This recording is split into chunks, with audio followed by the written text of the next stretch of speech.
Подбирая камин для своего дома, очень важно понимать, зачем он вам нужен. Если вы раздражаетесь, если вы легко возбуждаетесь, и вам нужно уметь останавливаться, уметь замереть, подумать, просто сделать паузу, выдохнуть, то паровой камин – это то, что вас будет замедлять. Ведь паровой камин – это, по сути, капельки воды, а вода всегда впитывает, берет в себя.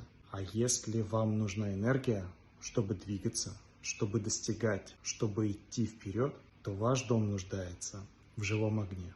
И тогда это огонь биокамина. Настоящий теплый огонь биокамина. Так что выбирайте для себя и под себя ваш будущий камин.